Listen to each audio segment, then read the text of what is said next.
Okay. The time being 6:30 and this being the Nuclear Decommissioning Citizens Advisory Panel, I will call to order the Monday, March 23rd, 2026 meeting of the Nuclear Decommissioning Citizens Advisory Panel. This meeting is taking place in a hybrid format. Members of the panel, members of the public, and presenters are joining us here in person at the Great Hall here at Town Hall in Plymouth. Members of the public, other presenters, and members of the panel are joining us virtually over the Zoom webinar platform. Members of the public who wish to attend this meeting may do so in person here at the Great Hall at Town Hall in Plymouth, or they may attend virtually via the Zoom webinar platform, the login information for which is included both on the town website for the town of Plymouth, as well as the state website for the Nuclear Decommissioning Citizens Advisory Panel. Members of the public may also observe the meeting by watching it on the local scenes television channels or by streaming it on their YouTube channel. With that out of the way, we will get into a roll call of our membership. I will start with those that are physically in attendance. And as usual, I will start with Mr. Noyes. Dave Noyes, Site Vice President, Holtec Decommissioning International. Good evening, Joe McDonough, Projects Director for Holtec. Curtis Little, for the Board of Selectmen. Pine Dubois, appointed by the Speaker of the House. Mary Jo Gatzlick, appointed by Senate Minority. Kevin Canty, member of the Plymouth Select Board representative. Lambert, appointed by the Speaker. Second from the Board of Selectmen. Your microphone's not on. So please reintroduce yourself. Jim Lampert, appointed by the House Speaker. My question was, I thought I heard a second from the Board of Selectmen, and I just frankly didn't recognize it. Well, let's circle back. Let's finish the roll call and then we'll circle back to that. Mary? Mary Lampert, appointed by the Senate President. Barry Podfin, appointed by the Senate President. Thank you. And now let's handle those attending virtually. Mr. Priest? Jack Priest, representing Commissioner Goldstein, Massachusetts Department of Public Health. Thank you. Mr. Gottlieb? Andrew Gottlieb, Association to Preserve Cape Cod, appointed by Governor Healy. Thank you. Mr. Bryant? Hi, David Bryant, representing the Massachusetts Emergency Management Agency. Thank you. Mr. Wade? Greg Wade, representing the Massachusetts Department of Public Utilities. Mr. Callahan? Chris Callahan, representing the Executive Office of Health and Human Services. Thank you. And Mr. O'Brien? Kelly O'Brien, representing Local 369. Okay. And that's everyone on the Zoom? Actually, it's Mary Waldron. Sorry. Okay. Mary Waldron, representative Old Colony Planning Council. My apologies. I'm having issues with my camera. Oh, no problem, Mary. Anyone else? Any other panel members on the Zoom? Okay. All right. And then, so Mr. Lampert, the select board has a select board representative, myself, right. And then we have one direct other appointment, which is Mr. Little. And then we did recently appoint another individual that occupies the seat that used to be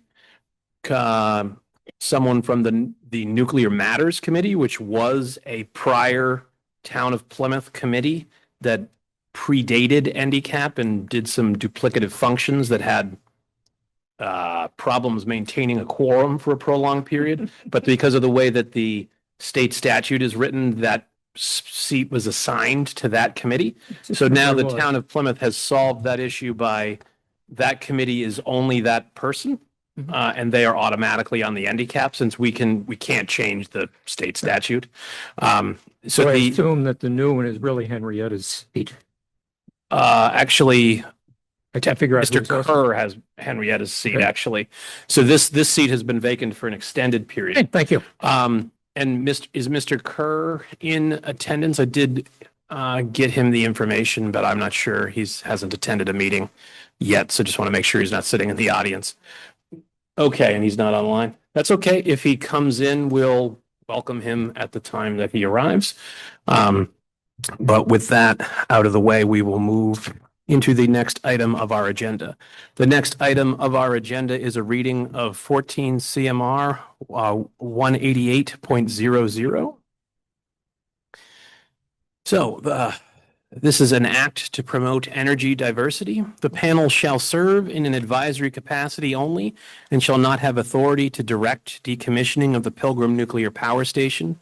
The duties of the panel shall be, in relevant part, to hold a minimum of 4 public meetings each year for the purpose of discussing issues related to the progress of decommissioning of the Pilgrim Nuclear Power Station beginning on or about June 1st, 2019, or when the Pilgrim Nuclear Power Station permanently ceases power operations, provided that the panel may hold additional meetings, to advise the governor, the general court, the agencies of the Commonwealth, and the public on issues related to the decommissioning of the Pilgrim Nuclear Power Station, with a written report being provided annually to the governor and to the energy committees of the general court, to serve as a conduit for public information and education on, and to encourage community involvement in, matters related to the decommissioning of the Pilgrim Nuclear Power Station, and to receive written reports and presentations on the decommissioning of the station at its regular meetings, to periodically receive reports on the Decommissioning Trust Fund and other funds associated with the decommissioning of the Pilgrim Nuclear Power Station, including fund balances, expenditures made, and reimbursements received, to receive reports regarding the decommissioning plans for the Pilgrim Nuclear Power Station, including any site assessments and post-shutdown decommissioning assessment reports, to provide a forum for receiving public comment on these plans and reports, and to provide comment on these plans and reports as the panel may consider appropriate to state agencies and the owner of the Pilgrim Nuclear Power Station and in the annual report described above. All right, that brings us into the next item on our agenda, that being our regular report from Holtec. We are joined once again by David Noyes. We will also later, as David takes the podium, I will just introduce, we are also, after the Holtec presentation, we are going to be receiving a presentation from the Nuclear Regulatory Commission decommissioning team, who have joined us, many of whom have flown up from DC to join us in person. Some are joining us virtually over the Zoom webinar platform. With both the Holtec presentation and then the subsequent NRC presentation, I will allow questions from panel members after the presentations have concluded, as is my normal practice. And then, but I have asked both panels, I've asked Holtec in the past, and I've asked the NRC in advance of today's meeting to try and make their presentation as easy to digest for members of the public as possible that don't know industry terms, don't know abbreviations, what units mean, things of that nature. Both have committed to doing that to the best of their ability. The NRC, who's not usually with us, there will be 15 minutes or so of panel questions to them, and then they have said that they will stay for the public comments and question segments as well, so members of the public will have an opportunity to ask them questions at that time. But with all of that out of the way, thank you for your patience, David. You may take it away. Thank you, Mr. Chairman. So the monthly update for March starts with our swim lanes. You've seen the presentation before. So for the specific swim lanes, the majority of them are covered by the individual slides. Some that are not are the project milestones. Next major milestone will be the LTP, the license termination plan submittal, scheduled in December of this year. For radiological characterization, we have completed our below-grade concrete sampling for the purposes of assessing the concrete structure and the radiological characterization of that concrete. With respect to spent fuel management, still continue with the safe and secure maintenance of the spent fuel and the greater than Class C waste. We did monitor the performance of the plant through the severe storms that we had, including the blizzard. Great job by our security force in maintaining both the safety and the security of the nuclear fuel and our greater than Class C waste. The site restoration swim lane continues till 2034, and the restoration earthwork and the remainder of the slides, the remainder of the swim lanes are covered by individual slides. So for building demolition, the drawing remains as it was in November. So all of the buildings have been demolished down to grade with the exception of the major plant process buildings, that being the reactor building, turbine building, emergency diesel generator building, and our retention building or augmented off-gas building.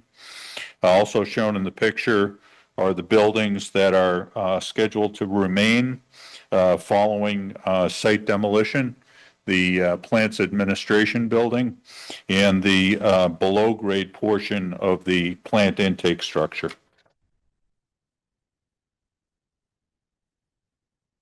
Ongoing demolition, we have completed the removal of the PCB containing soil piles that existed adjacent to Powerhouse Road. Those have been removed and disposed of in an authorized facility. This is part of the non-radiologically impacted area. Our phase 3 and status of final solution is due to the Mass Department of Environmental Protection in April of this year. With respect to previous briefings that we made on our Title V septic transition, we have put that on hold pending options for the facility and future reuse. If the facility is intended to be used for industrial in the future, it makes sense for us not to transition to a Title V system and to maintain the existing waste treatment system. For upcoming demolition, a major asbestos abatement project is our condenser bay thermal system installation. We will submit the non-traditional work plan to Mass DEP for their approval mid-April, and the work will commence starting in May once that plan is approved, and is scheduled to take approximately 6 months. We're also continuing to work with removal of the emergency diesel generators from their building, with contractor mobilization also scheduled in May. For upcoming demolition activities, we have completely drained the reactor vessel. What you see is an internal view of the reactor vessel with its internals removed. The core shroud and all the vessel internals have been fully removed, and the inside has been, we've applied a fixative to the inside of it to prevent any spread of surface contamination. The ongoing activities at the site now are for preparation to remove the nozzles that attach the reactor vessel to piping inside the plant's primary containment, and also cutting of the cavity bellows, which attaches the reactor vessel itself to the refueling bulkhead, with segmentation of the reactor vessel scheduled in 2027. Upcoming activities for this spring. We currently have 17 of 22 Class B and C cassettes in storage. These were metal internals from the inside of the reactor vessel. We have 5 cassettes remaining. Those right now are in the spent fuel pool.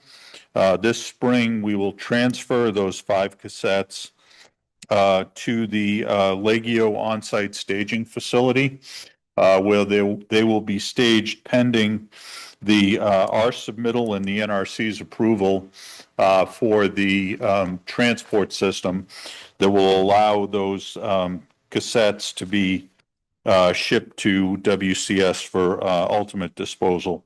at their facility in Andrews, Texas.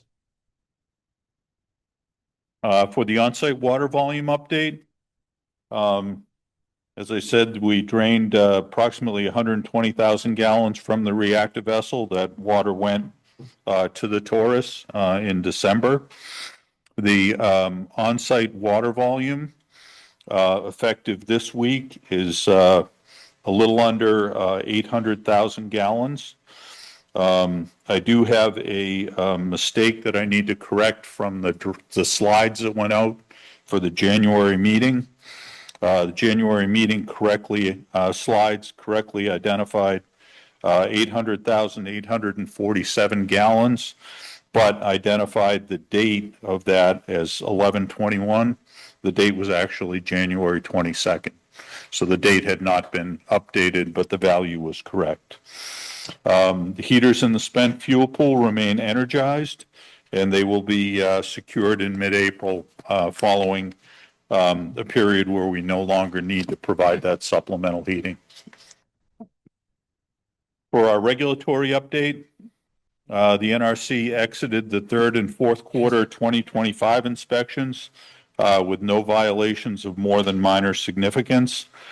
Some of the key areas that were covered in the inspections during that period were decommissioning rad waste treatment and effluent and environmental monitoring, radiological effluent and groundwater protection initiative programs, radioactive gaseous and liquid effluent treatment, and review of transportation of radioactive material. For source term reduction, we are at 330,975 cubic feet of radioactive material shipped for disposal to date. That includes 4,848 cubic feet that were shipped in January. And the total curie content to date is 2,563 curies. And that ends the report pending questions. All right. Thank you, Mr. Noyes. Mrs. Lampert, I saw your hand first. Yes, two questions. On-site water volume, you have a date of 3/19/25. Did you mean 26? I get them messed up myself. Yeah, I apologize. Yes, 3/19/26 is correct. And sometimes I do 65. Thank you. And another question. Thanks for that correction. You said the radioactivity was assessed below grade concrete. Is this going to be publicly available? It will as part of the license termination plan once it's submitted. So that data is just physical data of core bore samples. Okay, thanks. All right, Mr. Lampert. Just one question.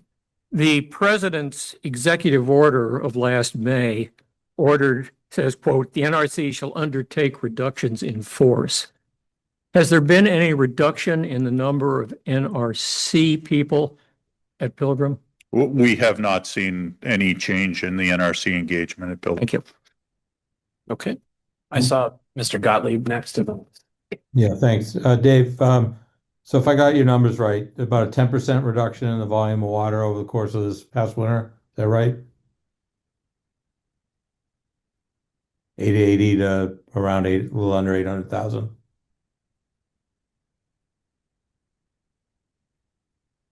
So that'd be a reduction of about 3,000 gallons in that 2-month period from January to March. Okay, maybe I'm reading the numbers wrong. I thought you went from 880,000 to a little under 800, or did I not hear you right? No, we went from 800,847 in January to 797,652 today. Okay, so a lot less reduction than in prior winters. To what do you attribute that to? It could have been, we've talked that there are lots of things that impact the the actual amount of evaporation that occurs due to heating, whether it's ambient humidity, the relative temperatures. I would guess, being a relatively colder winter, that we're using the water to provide more heating and less of it is evaporating. So in pulling off the water to heat the buildings, that water is then returned to the spent fuel pool rather than being available to evaporate. Okay, thanks. All right. Ms. Gatslick? Dave, quick question. Do you know the offhand what the total volume of the PCB contaminated soil was that was disposed of? There were 5 truckloads, and I'm not sure of the exact volume, but I can get that information for you. Okay. Ms. Dubois? I think I heard you say. Mike? I think I heard you say that you did some testing on the concrete remaining after the demo in the reactor building. Well, Did I hear that right? I'm sorry, I didn't mean to interrupt. No, I'm just asking if I heard that right. No, the demolition of the reactor building has not happened yet. We did concrete bores of the existing concrete. In the reactor building? Yes. Okay, so my question is, what did that tell you? Did it tell you you can jackhammer it or not? It told us that there are some areas where we need to physically remove some of the concrete because of radiological contamination, and other areas that below the surface coating, there isn't additional contamination. So when that would go in and get shipped out, is that what you do with that? Right, yes. So the any of the concrete that we remove or any of the painted coating that we end up having to scabble, that would all be removed and shipped as radiological waste. Yeah. So, and in your, your chart with all of the shipping to Texas, how many trucks are we talking about? Can you give me a wild guess or a Dave Noyes guess? Just so I have a kind of a sense and idea what we're doing every year, you know what I mean? Yeah, I'd hesitate. I mean, it is typically on the order of about one every other week. Okay, that's good enough. Thanks. Okay. Other questions from panel members? Mr. Gottlieb? Yeah, Dave, I'm just doing on what you just said, and help me understand a little bit. You're saying this year evaporation was relatively low because it was colder, and so you use the water to move it around for heating purposes for the building, right? Did I get that right? Yes, you did. Yep. So in prior years, I was under the impression that the reason to put heaters in there was to heat the building. And yet the evaporation rates were a lot higher. So if this year when it was really cold, you used the water for heating purposes, what was the water being used for in the prior years that resulted in a lot more evaporation and a less cold winter? It's still being used to heat the building. It becomes less efficient in the heating of the building when the building temperatures are a little bit warmer. So why would that then increase evaporation? Because there's more heat on the surface of the water. Dave, didn't you have a higher volume of water in the spent fuel pool? So you had a larger surface area available to evaporate in the previous years than this year. In previous years, we did have the full volume of not just the spent fuel pool, but the cavity and dryer separator pit as well. Right. Those volumes weren't available this year because they're in the torus, correct? Yeah, that is correct, Jack. Right. So you'd have a less of a surface area to evaporate, Andrew. Yeah, but when that gives off the heat, doesn't it take water vapor with it? You have less surface area available to evaporate, right? It's no longer in the pool, it's in the torus, so it's not available to evaporate. But couldn't they backfill it back in from the torus to that spent heating pool? Answer that. it strikes me as a little counterintuitive for the purpose given here that when you're releasing more heat from a water body, that heat brings with it moisture vapor. And so if you have to heat more, strike me that more water would be necessary. I guess the issue I'm struggling with is does the prior year's evaporation what was necessary to heat the building, or was it just done to evaporate more water? It was done to heat the building. The numbers don't make sense to me. I'll leave it at that. Any other questions from panel members? If no one else. David, when we had to cancel our January meeting due to what was then storm of the century for the year, and then we had another storm of the century in February.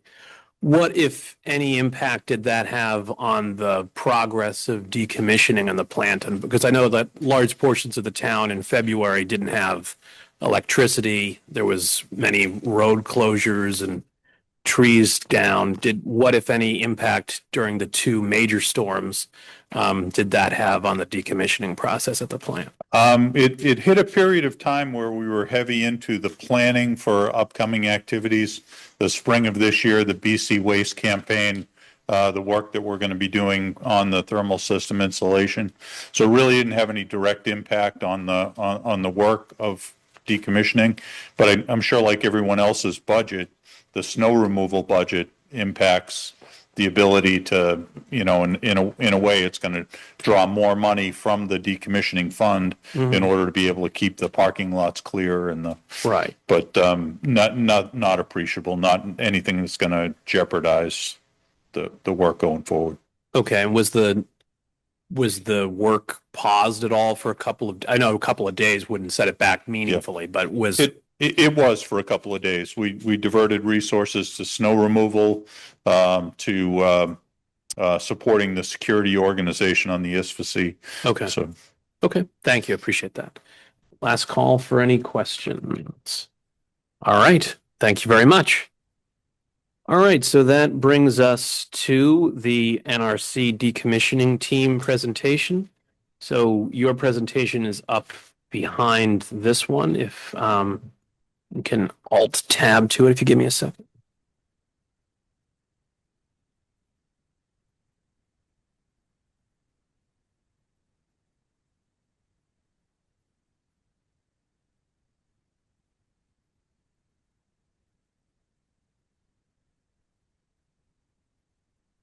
Excuse me, Mr. Chairman, will these presentations be circulated? Yes. Thank you. All right. All right. Thank you, Chair Canty. Good evening. My name is Elise Eve, and I serve as the acting chief of the organization that's responsible for the oversight of Pilgrim and NRC Region 1. I'm joined tonight by my colleagues, Andrew Taverna, Greg Chapman, and Randy Fedors. We appreciate the opportunity to speak with you this evening.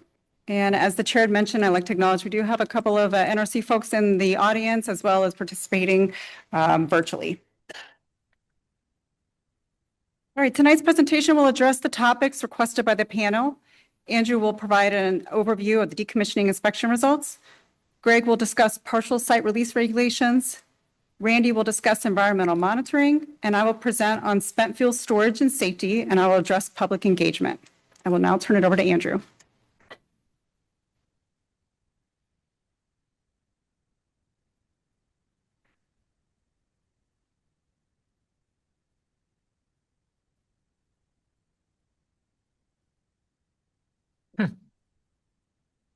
The green light has to be on, or you have to press. Oh, okay. There you go. Hi, my name is Andrew Taverna. Before I provide the results of the inspection for 2025, I'd like to quickly go over how the NRC inspects power reactor sites that are decommissioning. We follow a decommissioning specific process in our inspection manual to ensure licensees are safely evaluating and cleaning up the site in accordance with NRC regulations.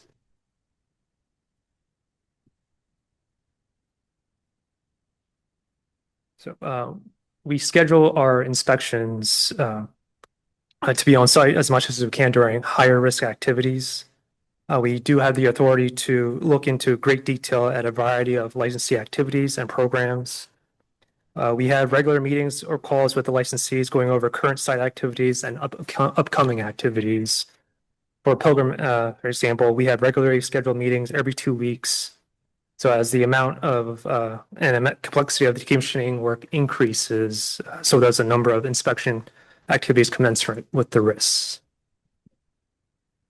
So for the results for 2025, we completed 6 on-site inspections during the calendar year 2025, reviewed fire protection, decommissioning status, radiation control, environmental monitoring, handling of radioactive waste, and transportation. We had 3 inspectors doing the work over the course of the year, and all the results showed Pilgrim is being properly decommissioned. That's all I have. I'll turn over to Greg for his presentation. So, right click or to the page. Thanks, Andrew. So my name is Greg Chapman. I'm a health physicist in the reactor decommissioning branch at NRC headquarters.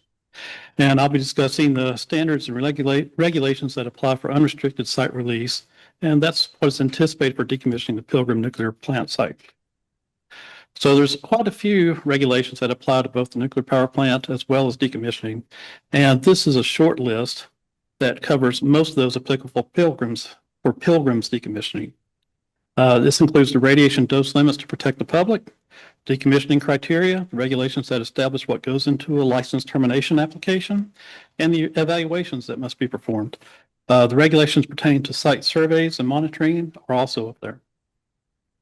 So the NRC's annual public dose limit is equivalent to a little bit more than a panoramic dental X-ray. It's about 100 millirem per year. Decommissioning dose criteria is just a fraction of that. Could you speak into the microphone more or speak up? Down a little bit. Sure. Sorry about that. So the decommissioning dose limit is it's just a fraction of that. It's 25 millirem per year, which is roughly equivalent to a chest X-ray. Companies cleaning up a site also usually consider several non-NRC regulations, such as the EPA's Environmental Effluent Dose Limit and Safe Drinking Water Act limits for radionuclides. And there's also more localized regulations, such as the Massachusetts State Radiological Decommissioning Criteria, and those are all usually considered. Decommissioning process that the NRC follows engages as many stakeholders as practical. That includes the licensee, the public, the local government, and other federal agencies. Licensees usually consider both the NRC requirements as well as the stakeholder interest when pursuing license termination. There is also a lot of decommissioning guidance for the NRC staff and licensees. This slide can only list a few of. However, the consolidated guidance for decommissioning, as well as other higher level guidance, will also point to more detailed documents that discuss select topics such as radiation detection capability, statistics, modeling, amongst others. The Multi-Agency Radiation Site Survey and Investigation Manual provides a federal consensus on planning and performing the surveys and data assessments needed to provide reasonable assurance that decommissioning meets a dose-based release criteria. So as I said, the NRC's decommissioning criteria establishes a 25 millirem per year limit with an additional goal of reducing dose as low as reasonably achievable, or LARA, to an average member of the critical group. This applies over a time frame of 1,000 years, and for an unrestricted release, considers all reasonable ways a person could be exposed to residual radioactivity at the site. Showing compliance with the decommissioning dose criteria must account for all pathways that could lead to exposure, including internal and external exposures for a future site occupant. And because we can't travel into the future and measure any resulting doses directly, a dose assessment is normally performed that estimates the potential exposures that a future site occupant may receive from residual radioactivity. The NRC will review a licensee's dose assessment methods in the license termination plan.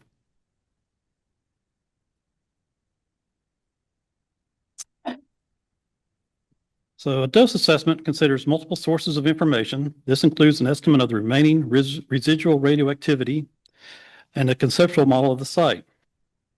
Modeling is necessarily performed using a verified and validated computer code that calculates how the residual radioactivity could disperse through the environment and result in exposure to a future site occupant.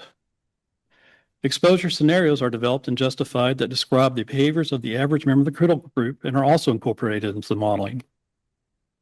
Usually, the most conservative scenario considers a resident farmer who lives on the site, raises crops and animals that will be consumed on the site, fishes an adjacent body of the water, and drinks water from a well on the site. The NRC review of the modeling and parameters being utilized helps ensure the models are appropriately conservative. So the site models and exposure scenarios, combined with the NRC's decommissioning criteria, provide the basis to establish acceptable levels of residual radioactivity in soil, groundwater, and structures. This concentration is called the Derived Concentration Guideline Levels, or DCGLs. It is measurable and guides the licensee's remediation efforts. So when multiple radionuclides of concern are present, a calculation called the sum of fractions, utilizing both the measured concentration of each radionuclide and its DCGL, are done to ensure the overall dose will be less than 25 milligram per year. The same approach is also taken if a radionuclide affects more than one environmental media. The NRC reviews and approves the dose assessment and DCGLs after the license termination plan is submitted. If the company is doing remediation prior to our approval, it understands that the NRC's review could result in stricter concentration limits that require additional remediation.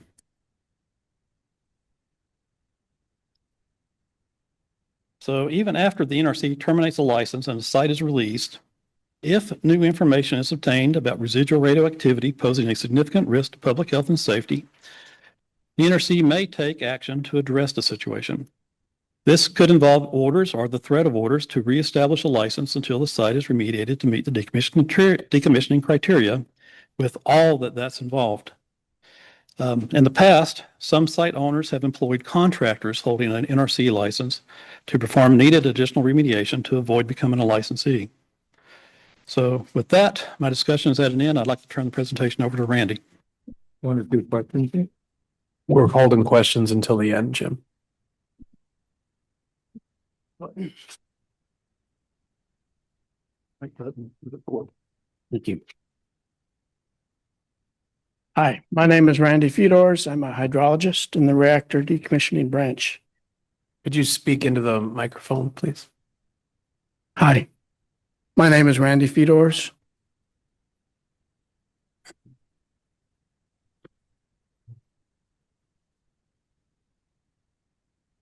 Didn't realize I was that tall. Okay, Randy Fedors, hydrologist was the main point there. This slide addresses a question on groundwater contamination. What radionuclides are most concerning in groundwater at decommissioning sites, and what thresholds trigger mandatory remediation? So that's a fundamental question. For context, on-site and off-site environmental monitoring includes sampling of air, water, sediment, crops, milk, aquatic edibles, and so on. These measurements of radionuclides are used to support calculations of dose, which is our criteria we use to make our decisions. The generic schematic on the upper right illustrates possible exposure pathways near power plants that NRC uses to develop the monitoring programs. For groundwater at decommissioning power plants, tritium is commonly found. Strontium-90 is found less often, and cesium-137 and cobalt-60 are occasionally found. At Pilgrim in 2024, plant-related tritium was found in 2 of 23 on-site wells. The red arrow on the figure, the lower figure, shows the location of an old tritium leak that tritium in the 2 wells is still a remnant of. The maximum value in 2024 was 585 picocuries per liter, just slightly above ambient levels. For context, the EPA maximum concentration limit of derived concentration for drinking water is 20,000 picocuries per liter tritium. The tritium is only found on-site and will not migrate off-site to aquifers used for drinking water in the surrounding areas. No other radionuclides were identified in the groundwater. For site release at license termination, no remediation would be expected for this level of tritium because the associated dose would be extremely small. However, monitoring will continue in case a release to the groundwater is caused by decommissioning activities. In general, what thresholds would trigger remediation at a site? Well, there is no set threshold because per NRC regulations, the triggering for active remediation is dependent on the dose from all media. In other words, a sliding scale. That dose cannot exceed the total of 25 millirem. We do consult with EPA and the state on groundwater, which both have concentration criteria. Moving on to the second major bullet, Pilgrim is not conducting any offsite liquid effluent discharge that falls under NRC oversight. And then the last bullet is just a reminder that there's 2 annual reports that that every site provides for compliance purposes, one for the results of environmental sampling and one for the results of effluent sampling. This concludes my portion of the presentation, and I'll turn it back to Elise.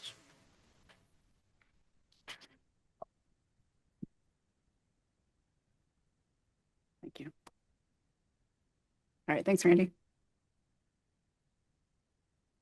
The NRC ensures safe storage through robust CAS designs, inspections, and aging management programs. These programs monitor for wear, take corrective actions when needed, and adapt based on research and experience, ensuring spent fuel remains safely kept for an extended storage periods. Regards to safe long-term management of spent fuel storage, NRC regulations establish safety requirements for independent spent fuel storage installations. These facilities remain under an NRC license and oversight even after reactor operations cease and the site is decommissioned. Dry cask storage systems have demonstrated long-term safety through engineered features designed to withstand natural and man-made hazards, supported by decades of operating experience and technical research. While national policy remains creating a geological repository for final storage of spent fuel, the NRC has concluded spent fuel can be safely stored for extended periods beyond reactor operation until a repository becomes available. Proven methodologies, regulatory rigor, and continuous technical evaluation provide confidence in the continued safe storage of spent nuclear fuel. Regional facilities, please note the decision on consolidating spent fuel storage at an interim federal facility would be made outside the NRC. However, if a consolidated storage facility is proposed, it would require NRC licensing. The licensing process is comprehensive. It evaluates safety and environmental impacts to ensure protection of the public health and the environment. With regards to reprocessing policy, this is federal policy. It's outside the NRC's role that reprocessing could be pursued. The NRC, as an independent safety regulator, will examine any applications for a reprocessing facility to ensure it meets all relevant requirements. And we were asked to speak with public engagement. The panel was asked to speak about transparency and the community's role in the NRC's decision-making on decommissioning and long-term spent fuel storage. NRC regulations require the license termination plan to be submitted at least 2 years before the expected license termination request. The NRC will hold a public meeting in the vicinity of the facility when the licensee submits the license termination plan. The LTP will also be available for public comment. And additionally, we are committed to supporting NDCAP meetings such as this one. Here are just a couple of references to the items that we spoke to this evening. And at this point, just want to thank you again for the opportunity to present at this meeting, the NDCAP, and we appreciate your time and look forward to hearing your comments and questions. Okay, thank you. That was brisker than anticipated. Thank you very much for being here. I will now open it up to, and we do have other members of the NRC team on the Zoom, by the way, too. But any panel members with questions, Mr. Lampert? First, my understanding was that we were going to hear tonight of the handicap topics that you discussed with the chair and vice chair prior to this meeting. Oh, your microphone, Jim. I had the understanding that tonight the NRC was going to be discussed topics that were listed in the table that I understand was prepared by the chair and vice chair for this meeting. I've been going through, as you've spoken, looking at these, and I think it's fair to say that essentially none of them have been addressed. You haven't addressed long-term storage, you haven't addressed indefinite storage, you haven't addressed regional storage, you haven't addressed basically climate resistance, you haven't addressed oversight capacity, you haven't discussed the community role, and that's only a few. And that leaves me quite disappointed in what's going on here.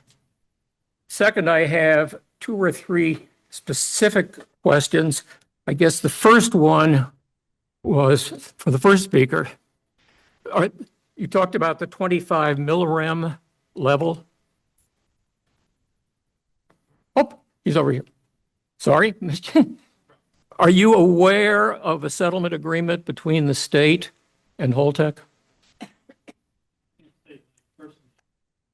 But sorry, I can't say that I personally am aware of it, but I do know that Holtec is aware of the state regulations and are planning to incorporate it. The settlement agreement, and I hope I get this more or less right, basically requires Holtec to use best efforts to get down to 10 or below. Is that your understanding? I believe the state regulations 10, yes. Are you working with Holtec to help them achieve that goal?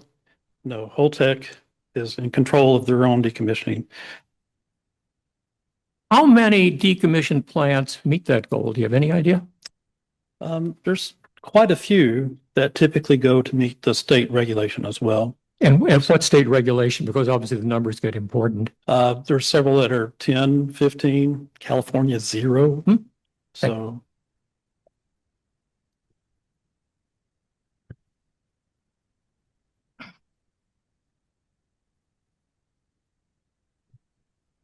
And I had a question for Elise and I didn't find it.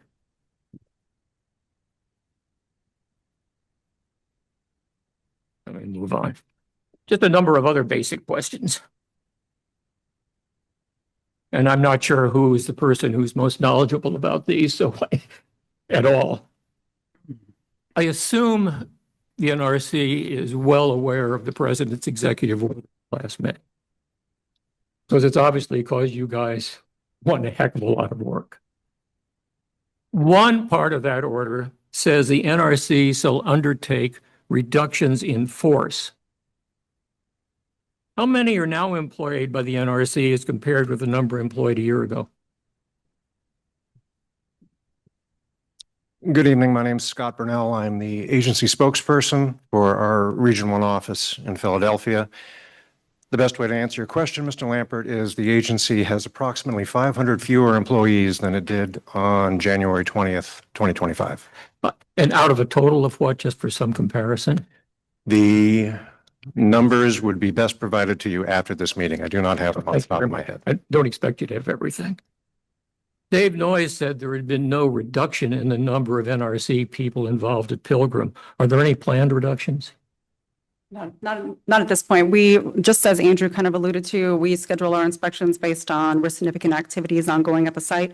As the station, from our experience, as stations go further along, when there's less risk significant radiological activities, we typically will not visit the site as often. Andrew mentioned 6 times this year. That could change down the road depending on the status of the site. Are there any inspectors always there?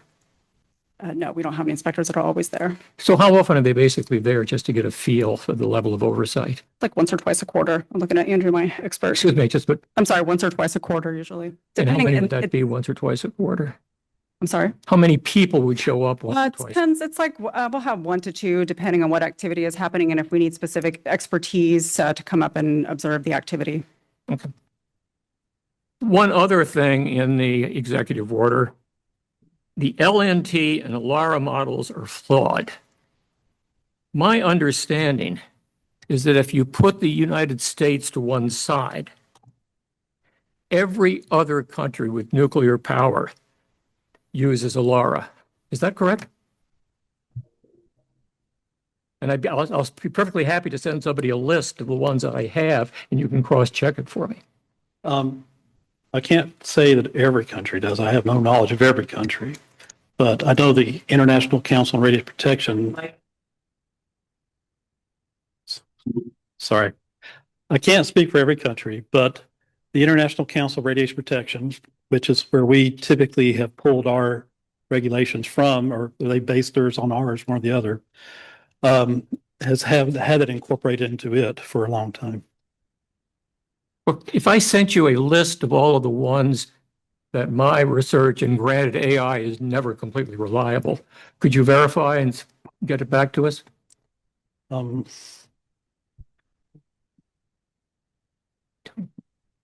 Mr. Lampert, the agency is considering the requirement in the Executive Order 14300 to examine the science behind the linear no threshold theory and the ALARA principle.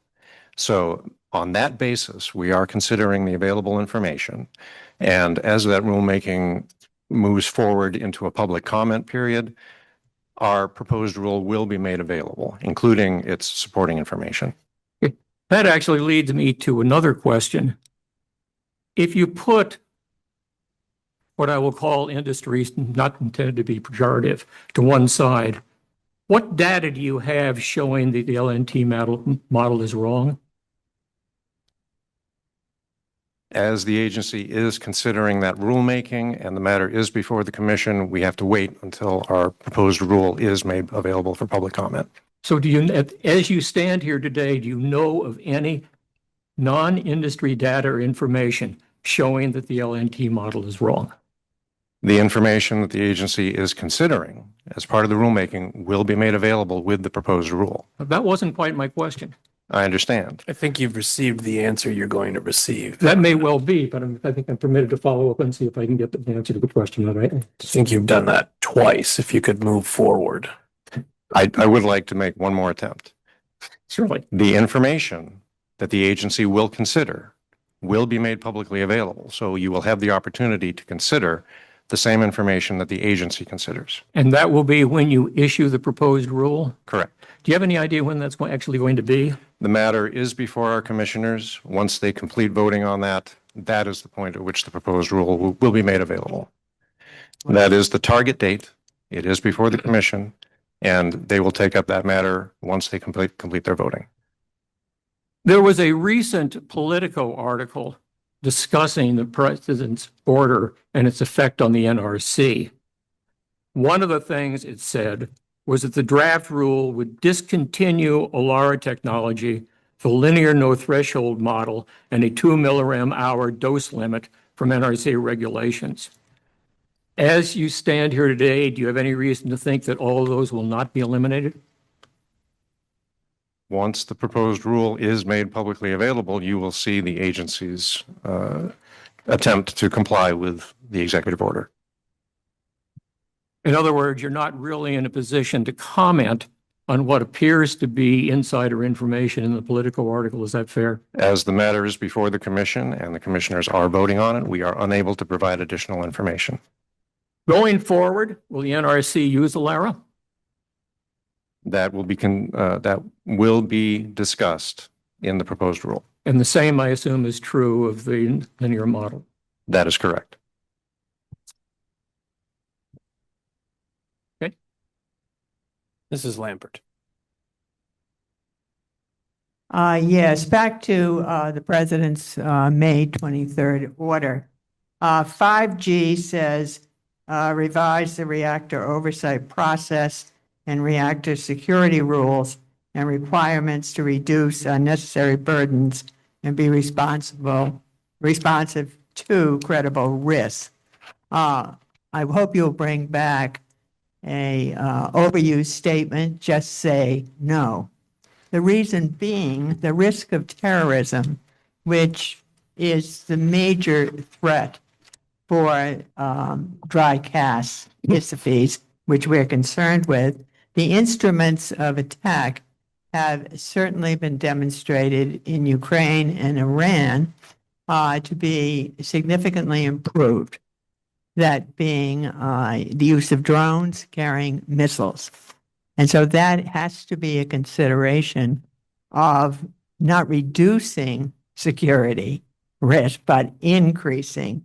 Also, we know the vulnerability of the dry cast to attack is high. We had presentation to this panel last year by Dr. Gordon Thompson, and I sent his slides to you and where you could see his presentation.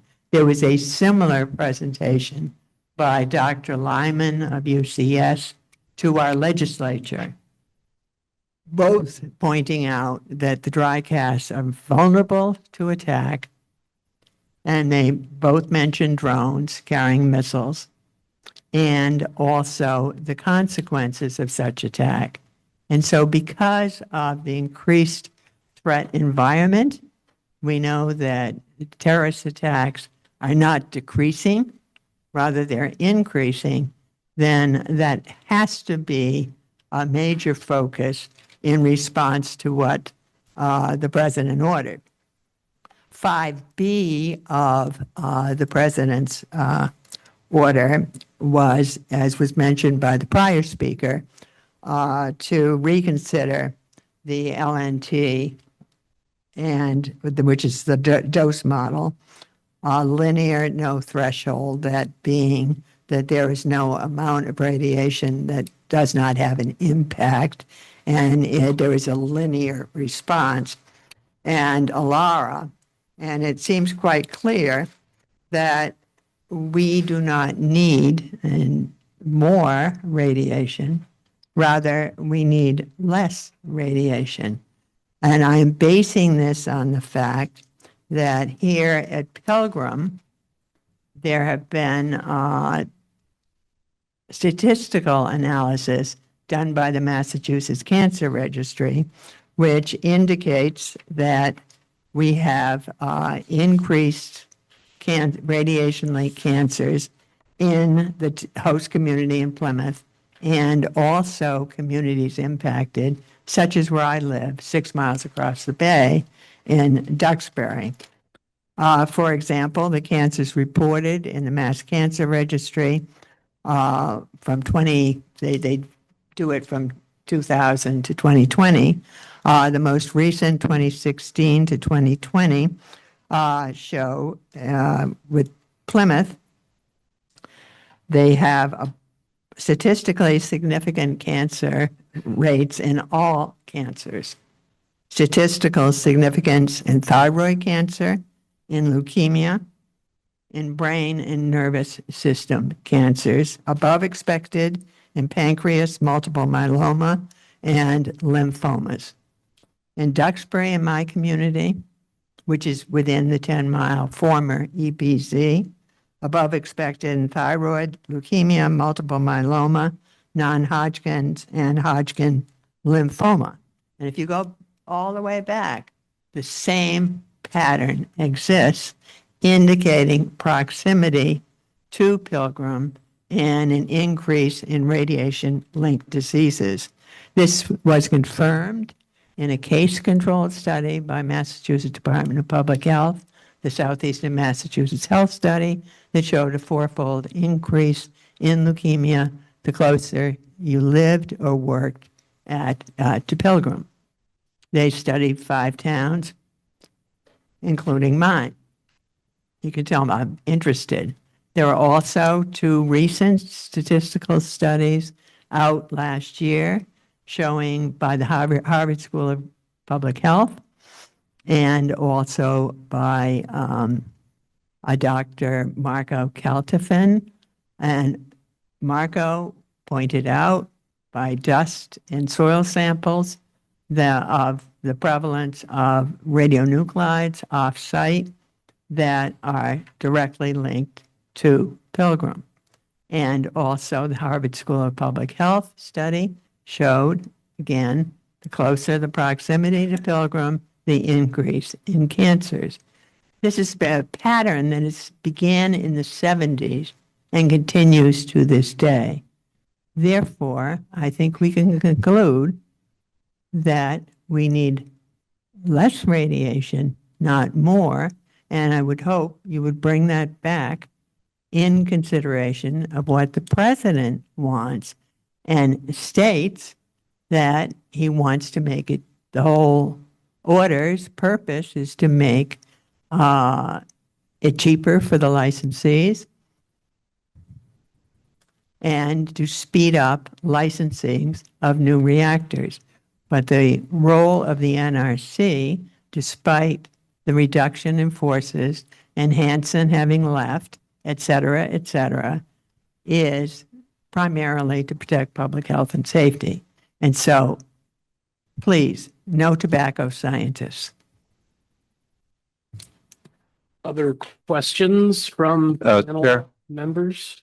While I did not hear a question, I did Mrs. not. Lampert, I do have two comments. Okay. The first is that the NRC security requirements remain unchanged. There is no effort to change the security requirements. There is a staff effort to reconsider how the agency inspects those requirements. But the requirements themselves are unchanged. And with regards to the studies that you've mentioned, you're certainly able to provide them to the agency once the proposed rule is available. Yeah, I intend to do that. Thank you. But I think it's important, you made an important distinction. There are requirements, but requirements are paper. What's necessary is to have the personnel and to assure they're being enforced. And the agency does intend to continue to ensure that those requirements are met to their full legal requirement. Mr. Gottlieb? Thanks.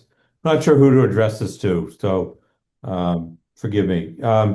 Could you speak to what the NRC regulations allow for evaporation as a means of disposing of wastewater in a facility being decommissioned? Is it allowable? There is a constraint in 10 CFR 20 such that airborne emissions should not exceed 10 millirem per year dose. And so that's evaporation effluent through airborne pathways.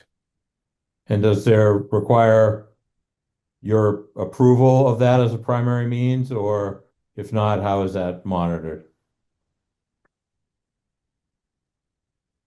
They can measure that in different ways. They can measure at the point of emission. They can measure at the nearest public receptor, and they can do that by calculation if they choose the one versus the other. So within limit, it is allowed as a primary means of disposal. I'm sorry, can you repeat that? I said within your limits, it is allowed as a primary means of disposal. Is that right? Is that what I'm hearing? Our regulations, yes. Is that what you're considering happening at the Pilgrim facility?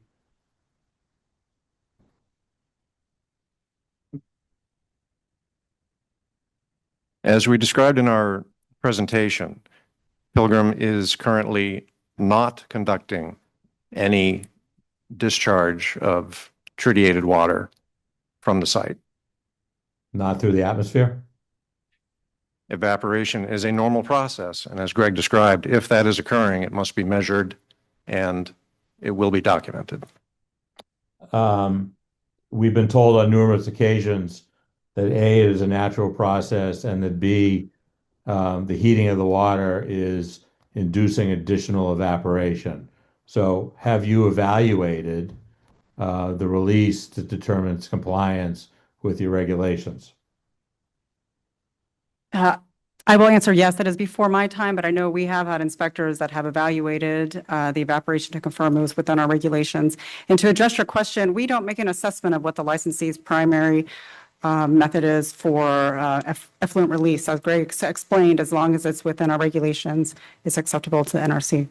So, but if somebody did it before you, and you're the one here now, is there any ongoing assurance that they're in compliance, given that we're regularly reported to us in public forum that there is induced evaporation during the winter months at a minimum?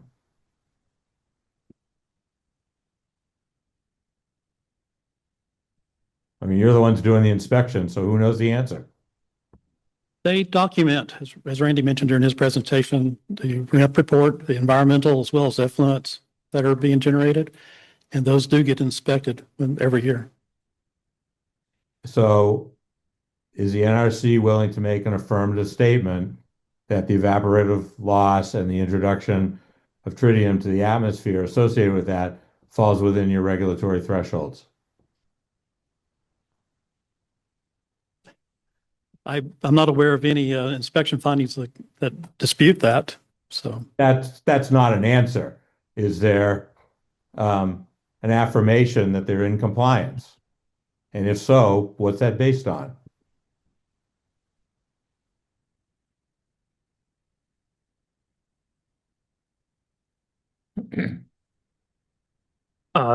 So, Mr. Godley, if I understand your question correctly, so the licensee has the ODCM that gives them documentation on the pathways on what they're releasing to the environment or discharging. They're not discharging liquid waste.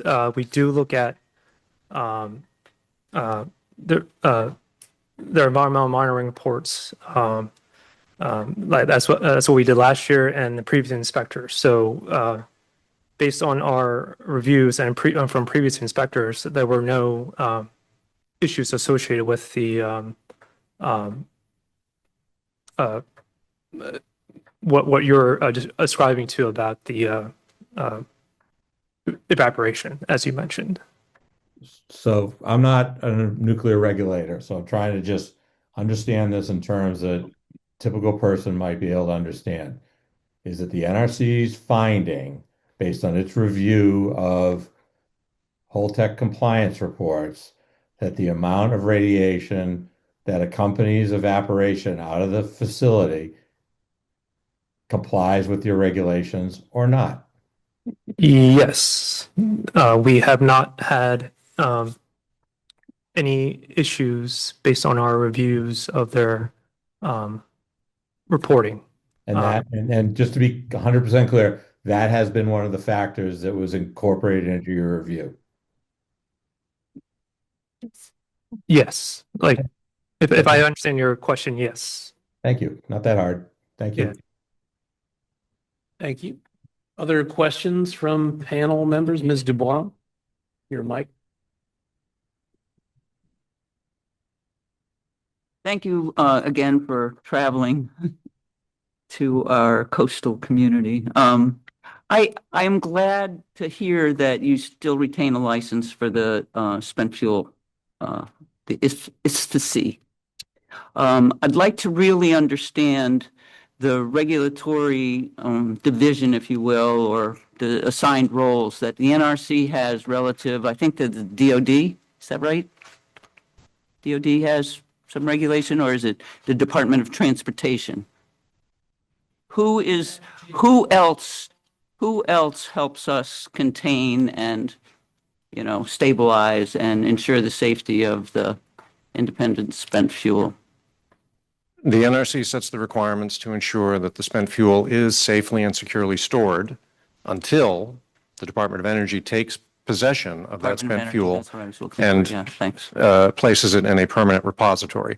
The Department of Transportation also plays a role in ensuring that the transportation of that spent fuel is done safely and securely. And what are the parameters that you or that you or the DOE, look at in terms of what Mary Lampert is suggesting, vulnerability to drone strikes from some, drone launched at sea, supposedly, or somewhere else? I mean, how are we supposed to work with the agencies to ensure that the communities are safe from any emerging threat that's like that wants to, and also, if you don't mind, if somebody tried to blow up one of those caskets, what would the impact be, if you will? And is it worth being afraid of or not? Let me approach that in two ways. Good. First of all, the NRC's requirements apply to civilian facilities. Once you move into the area of nation state or international group activities, you're moving into the area of national security, where national security agencies and the Department of Defense have the primary role in protecting the country. The second way I would answer your question is, for what I would hope would be obvious reasons, we cannot discuss in detail the work that we have done to examine a dry cask's ability to carry out its function after a malevolent act. We can say that we have considered that. And even if such a malevolent act occurs, the possibility of radiological contamination beyond a small radius around the cask is highly unlikely. Thank you. That's blatantly incorrect. Ms. Lampert, you have not been recognized, please. Thank you. Sorry about that. We had another member of the NRC team on the Zoom that had their digital hand raised. Christina Brenovac, did you wish to comment?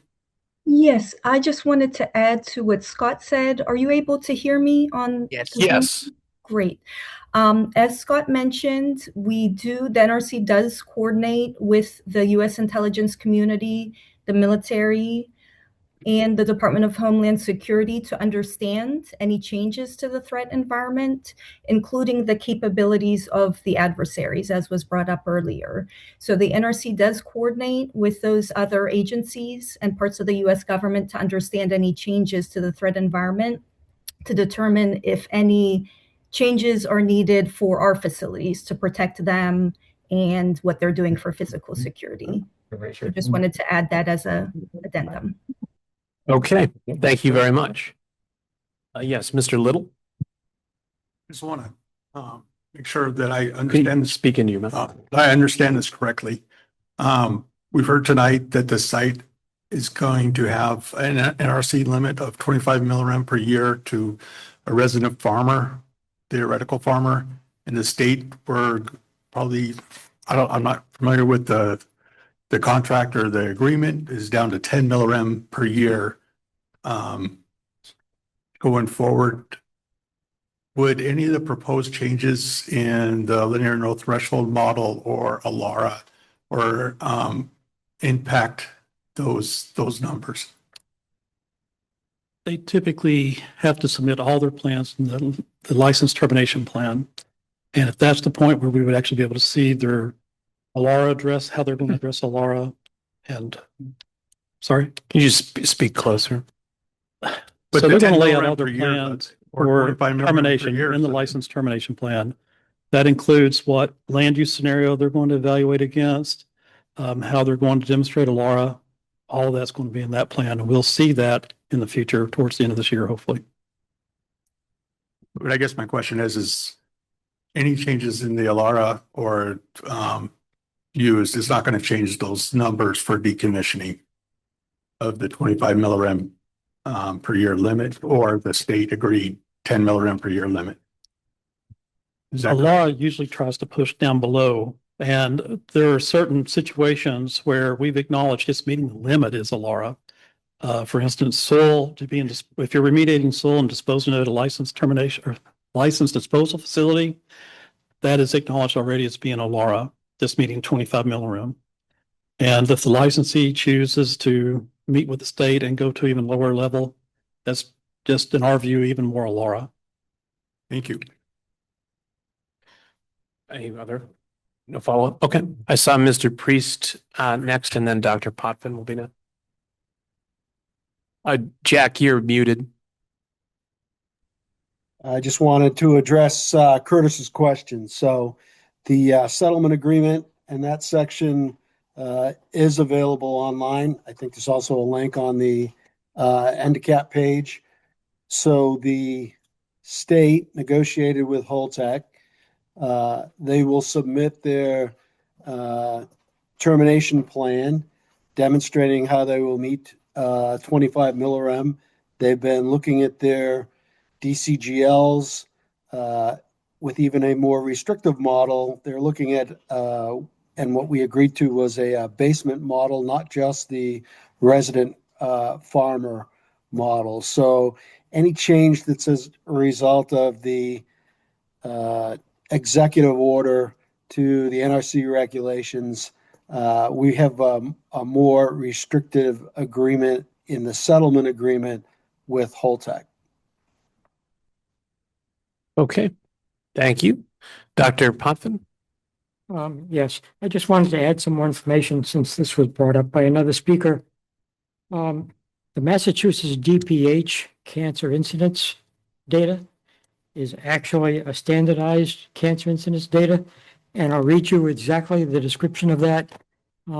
Massachusetts age and gender-specific cancer rates applied to local communities and census tract populations. So there's always seems to be some concern about age-related problems or sex-related problems in terms of exposure, but the Massachusetts data is separately looking at each age group and at each sex for these incidence rates. Also, those incidence rates can be used and have been used to compare what happens in, say, Plymouth and Plymouth County to the state as a whole. You can't compare from one town to another, one city to another, but you can compare it to the state numbers. So when you get to that, I was curious, so I looked through all the available state standardized cancer incidence data, and it went back quite a ways. And as a matter of fact, it went back before the Pilgrim plant went into operation. If you look far enough back, before Pilgrim went into operation, then what you find is that Plymouth and Plymouth County had pretty much the state average in terms of standardized cancer incidence rates. About 10 years following the plant going into operation, those rates for Plymouth and Plymouth County started to rise, and they have been rising ever since. Doesn't mean deaths. That's a different story. But this is just cases that are diagnosed. So the 10-year, from my perspective, because I'm a geneticist, the 10-year wait after the plant went into operation could easily be ascribed to how long it takes for mutations to accumulate to the point where a cell actually becomes malignant. And you can actually get a cancer that becomes diagnosable. So there's evidence, and there's lots of evidence about this, that not only for Pilgrim, probably for other plants as well, that if you look down at the data over time, then you find that these increased standardized incidence rates for cancers, many different kinds of cancers, actually does start to go up after 10 years from plants going into operation, and they remain high.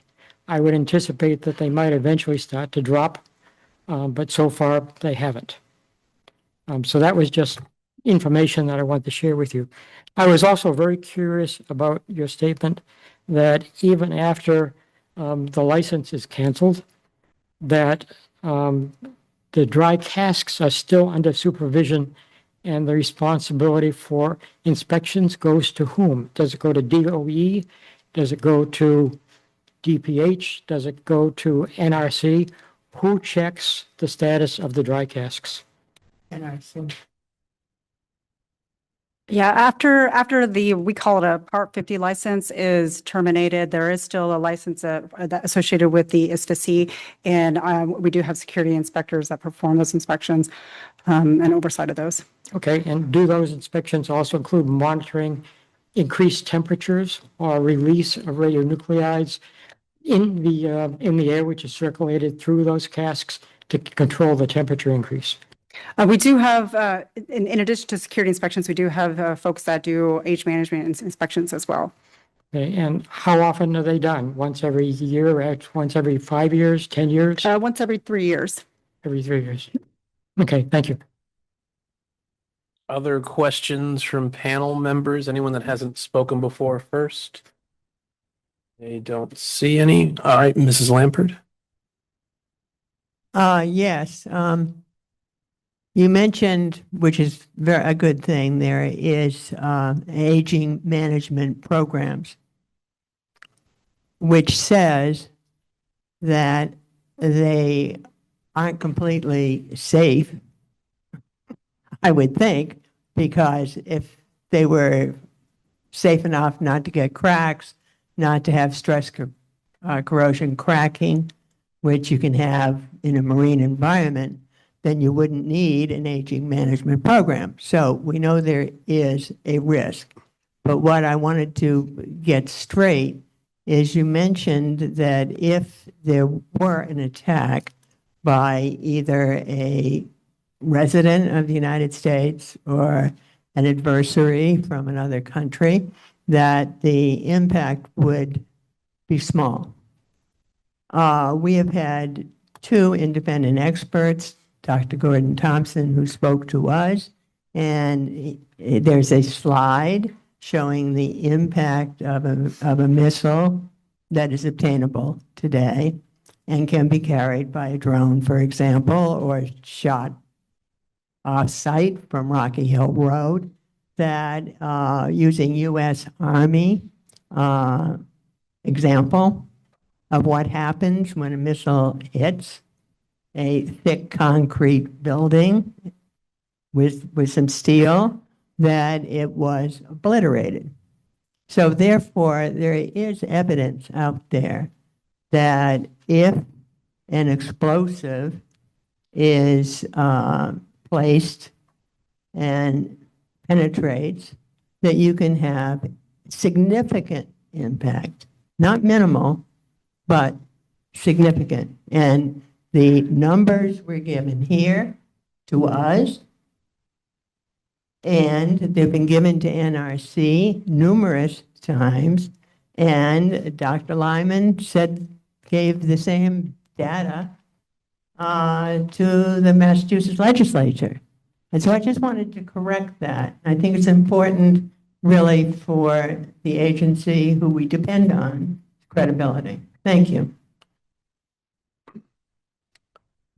I will conclude the questioning from the panel segment with obviously the interest of the community, as well as I believe the interest of the company doing the decommissioning, is having a place to get rid of the dry cast storage somewhere outside of the meets and bounds of Plymouth, be that a permanent facility like we wasn't originally intended with Yucca Mountain, or an interim facility to get them away from this community.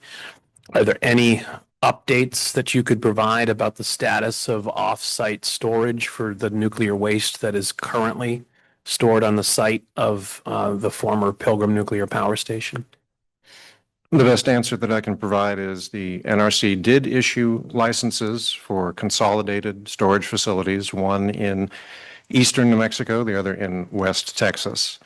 Both of those licenses were challenged in court, and at the moment there is no current plan to utilize those licenses.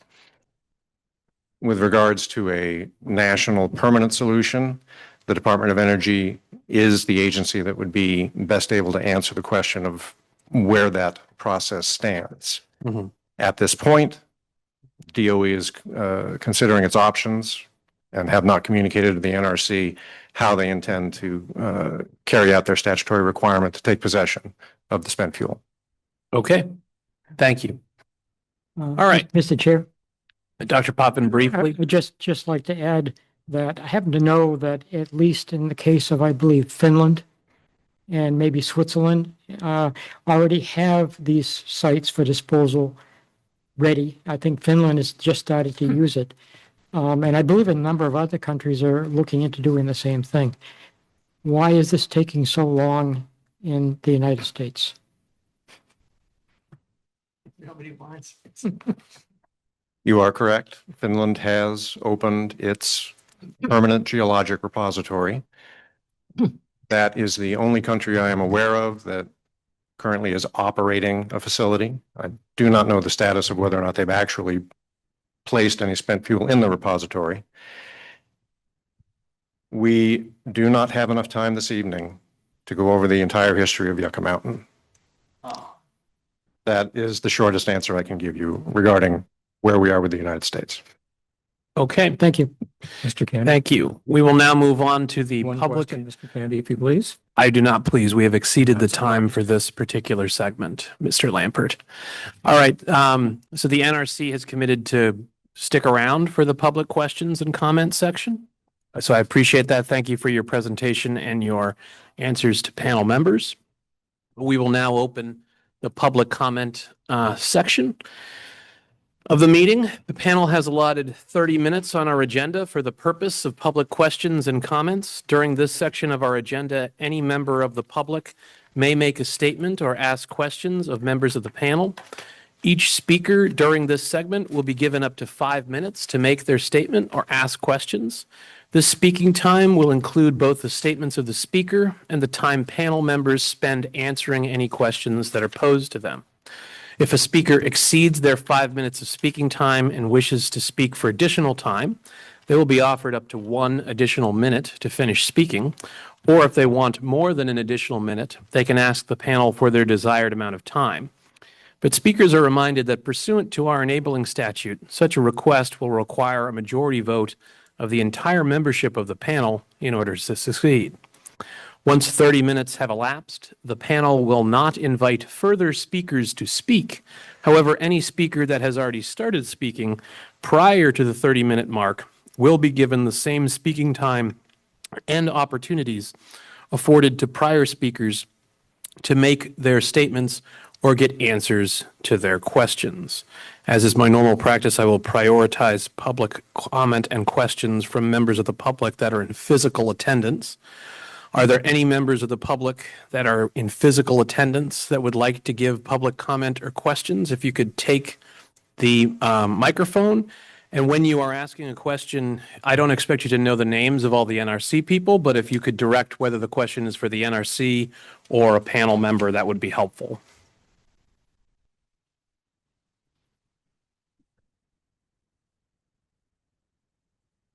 I think the green light, Diane? Okay, is that? Okay. Yes. Diane Turco with Cape Town Winters. Thank you. Yikes. You know, Plymouth is a cancer zone. From the medical research that we've been hearing, that we know that cancer's mortality are because of the Pilgrim Nuclear Power Station, the proximity to a nuclear power plant. So I was a little concerned when the NRC, Randy, you mentioned that there's the tritium in the wells, 585 picocuries per liter, but you were glad to say that the EPA has a maximum drinking level of 2,000 picocuries. 2,000? 20,000. Oh, that's even better because you're going the wrong way. It should be less. We should be looking at 0. And the EPA's maximum contaminant level goal for drinking water is 0. Maximum level contaminant goal for the EPA is 0. And then Scott mentioned about, Scott, 25 milliliters is the level at the NRC for the radiation standards. In Massachusetts, it's 10, right? California, 0. Why isn't it always 0? Again, the NRC is going the wrong way. You guys need to be protecting the public. That's your job. We know we're in a cancer zone, and it's got to stop. I have a question. Is Holtec monitoring the tritium that's coming out of the vent? Would that be a yes or no, David, please? Yes. Okay. And you're reporting those levels to the NRC? Yes. Okay, so right now, Holtec has evaporated radioactive tritium into our communities. And we know that being near Pilgrim, the cancer levels are high. And now you're adding more radionuclides into our environment. And no one's stopping it. The state's not stopping it. No one's stopping it. All right, now, given the current state of affairs, I was appalled that Scott said there's no effort to change the requirements of security at the nuclear waste dump site, the ISFSI, the ISFSI. No effort to change the requirements. There are sleeper cells being reported in the United States. There's easy access to those dry casks. We can see the vents. And as Mary said, Dr. Gordon Thompson came here and showed us there's weapons on the open market that can blow up those cans. He also said the radionuclides could spread to Boston, all over. It's open target. He said it was a pre-deployed radiological weapon, and it's sitting there. And the NRC comes here to Plymouth to say there is no effort to change those requirements. That is totally irresponsible. And I'm very concerned too that the NRC assessment says there no radiation could go beyond that fence. I don't know if you people have seen it. The fence is just a few feet from the cans. Are you telling me if one of those cans ever was breached, that the radionuclides would know to stop at the fence? I don't know. Would anybody have anything to say?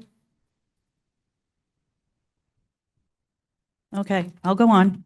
I don't know if you were familiar with the whistleblower letter I received and the Department of Public Health received from, it appears to be a worker who was very concerned about the heaters being put in the spent fuel pool.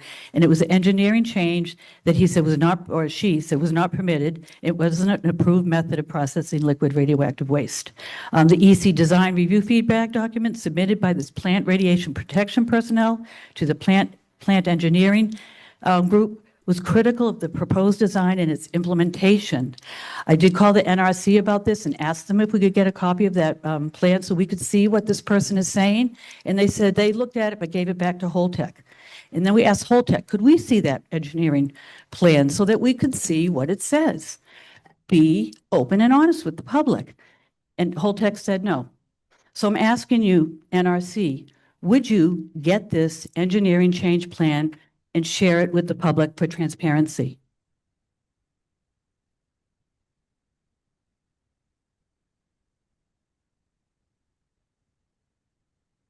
It's a yes or no. You won't do that. Okay. Well, there we go. There we go. And I think the NRC needs to be abolished and replaced by an independent agency that has citizens and local people with accountability and a say in what's happening in our communities, because we know that people are dying because of the decisions and the irresponsibility of the Nuclear Regulatory Commission and the nuclear industry. It's got to stop.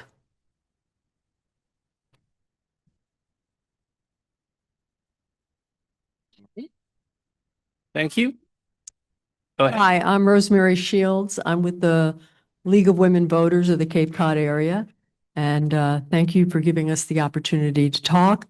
I have a question. You monitor, I love seeing the farmer and the goat and everything. Where are your monitors at the Pilgrim plant? Yes. If you could please take up the microphone so that. It's where they're located, the monitors? All the monitoring locations are in the annual compliance report center, provided both for the effluent and for the environmental. Same with all the wells, the locations in there. Thank you. Obviously, I haven't done my homework and I will check that out.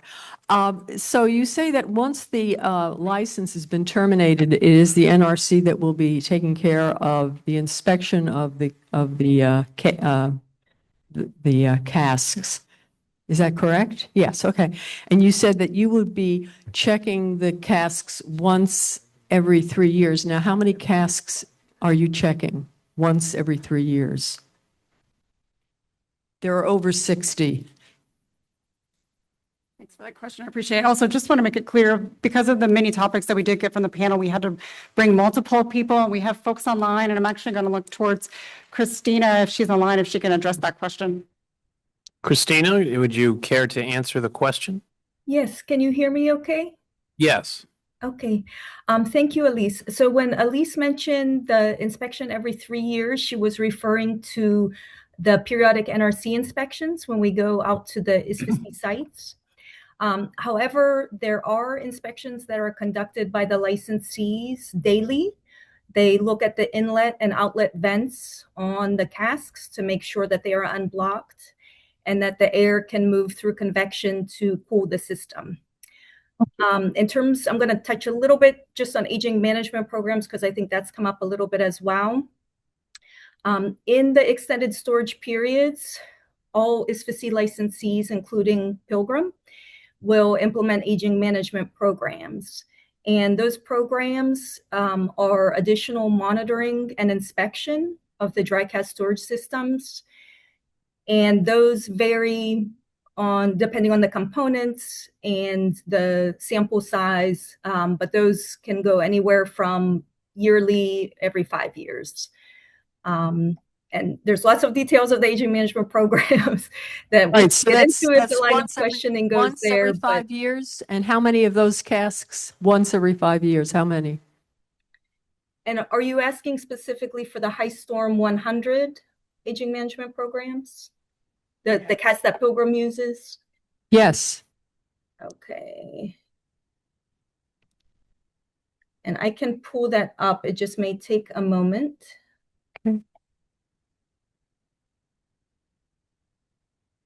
Would it help you to have the ML number? I actually have all the documents open. And if the person who's asking the question, if you would like any references to these documents, they are all public and we can provide those. We would be happy to provide those. Okay. And are you asking particularly about the canister? I'm asking about the 60 plus casks that are on site at the ISFC, however you pronounce that. And just wanted to know that how often will they be inspected? It's going to be Holtec forever until they're removed? Are you guys doing it? No, it would be the licensee, so it would be How Holtec, often as long as they are the dry fuel licensee. storage canisters inspected? I'm sorry, Mr. Priest, I didn't hear you. On delete, What did did you just answer the question? I said if you have the number, it's posted on the NRC's webpage. I don't have the number. Now, the NRC can provide you that number. Okay, if the NRC would provide me with that. Okay, so that also, If we could not just chime in and be recognized so that people can get the answers that they're seeking from the person that's trying to answer the question. So Christina, did you have an answer to Rosemary's question? Yes, so for the canisters, for the High Storm 100 aging management program, and that is the system that Pilgrim uses, those would be inspected every 5 years. how many of the casks will be looked at once every 5 years? That I do not have offhand, but I will provide you with that accession number to that publicly available document. I'm pretty sure that it's one cask is going to be inspected once every 5 years. The same one. And it's going to be the same one? Oh, so that we don't know what's going to happen with the other 62, 63 casks. Okay, that's not. So then the other thing is. Rosemary, you've exceeded your 5 minutes. Damn. So you want an additional minute to conclude your remarks? Including with why don't we have hot cells in case one of these things are leaking? So that is a great question. If there was any stress corrosion cracking, I think you're asking about stress corrosion cracking. It does take a long time for the conditions to even exist for stress corrosion cracking to develop. We have decades at the least. And so in our aging management programs, we're actually looking early for a precursor to stress corrosion cracking. So we're looking for any localized corrosion or pitting corrosion that could lead to stress corrosion cracking. So we're looking for that early. If there were, in the unlikely event that there were a crack to develop at some point in the future, the immediate action would not be to repackage the fuel and put in a new canister. There are technologies to repair casks. Those have been demonstrated. And there are some resources on those as well, some publicly available documents that I can provide as to those technologies to repair casks. So that would be the first step. Okay, if you would do that. Corrective action. Instead of immediately going to unload the cask, you would most likely try to repair Senator the cask. Rosemary Shields, how do they give me the info? Do I do something to do that? Should I give you my? We'll follow up with them. Thank you. Thank you. All right, thank you. Thank you. You're welcome. Would the next speaker for public comment please take the microphone and introduce yourself? Go ahead. Hi, Joanne Corrigan. I live at Quaker Road at Priscilla Beach. We have an incredibly high cancer rate in my whole neighborhood of those 4 or 5 streets. Anytime you want to come down and go door to door and ask everybody, you'll get an earful. And you have to understand the NRC has a big credibility gap with the people here in Plymouth because you let Pilgrim operate in the red degraded column, not for 3 months or 6 months with a corrective action plan. almost indefinitely. We were in that one step away from mandatory shutdown, and that was the NRC. Oh, and then you relicense them. Okay, so you understand we have a little bit of a credibility gap with the NRC. Now, I'm no Admiral Rickover or nuclear specialist, but I will tell you, if those casts leak, that fake plastic wall is not going to keep the radiation back there. It's going to come inland with the breeze coming off the ocean, inland to the population. So if you think it's going to stay contained and be minimal, it will not. And that's just common sense. And I have some kind of a document here from the Nuclear Decommissioning Citizen Action Panel, December 21st, 2020, quote, tons of highly radioactive, quote, spent, unquote, nuclear fuel will remain in Plymouth for the foreseeable future, and in our informed opinion, will be the single greatest safety and security issue facing surrounding communities and the state. A central federal repository has not come to fruition for nuclear facility waste anywhere in the nation. Therefore, it appears dependent on the states to work together and come up with a viable solution. Signed by Pine Du Bois. Thank you. So you have to understand, we are very leery about anything you're going to tell us that how safe it is, how safe a new one would be, how safe this one's going to be. And there's nothing over there to protect it, like they said, that from a terrorist attack. And right now, pretty much every country in the world hates us, even our allies in NATO. So it's not a big step to think somebody with a drone or some kind of a weapon could crack one of those casts. And it's my understanding they can't be repaired, that they have to be encased in concrete like Chernobyl. Is that true? No, it's not. There are several ways to repair a damaged canister. Oh. Well, that's what I was told at one of these meetings, that it has to be encased like Chernobyl. All right, but that's all I have to say, but you have to understand how we are not just, oh, yippee. Thank you. Thank you. And we welcome our next public speaker. Please identify yourself. Thank you, Chairman Canty. Can you hear me? Yes. Thank you. I'm Joanne Wilson Keenan. I'm a member of Save Our Bay, Massachusetts. I live in East Dennis, right on Cape Cod Bay. And at the last NDCAP meeting in November, I raised the issue of disproportionate harm that radiation can cause to women in general, pregnant women, embryos, fetuses, and children in comparison to men. So this week, I wrote up my statement and sent to the panel a document entitled Gender and Ionizing Radiation Towards a New Research Agenda Addressing Disproportionate Harm. It's written by Dr. Amanda Nichols and Dr. Mary Olson. I'm going to read two brief excerpts from this report. First, their research reviewed for this report provided clear evidence that radiation causes more cancer, heart disease, and stroke in women as compared to men. Secondly, women, children, and pregnancy development are particularly sensitive to exposure from radioactivity, suffering more damage per dose than adult males. And I think this part's incredibly important, even down to small doses, making low dose a cornerstone of concern. Low dose over time, which Dr. Potvin often speaks about. Let's see. Evidence of compounding generational damage could indicate increased sensitivity through inherited impact. And then it goes on to talk about the standard for measuring radiation as the reference man model that is used in the United States, as opposed to a reference person in other countries. So there's a bit more, but I brought the 43-page report with me tonight, so I'll leave that before my husband and I leave the meeting. But following up on some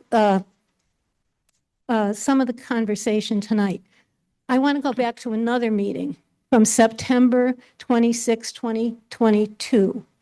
And I was in line about to speak, and the person in front of me was a woman who lives near Priscilla Beach. And in light of what's been said tonight, I want to add a little more detail. She went through a list of some of the cancers in her immediate area.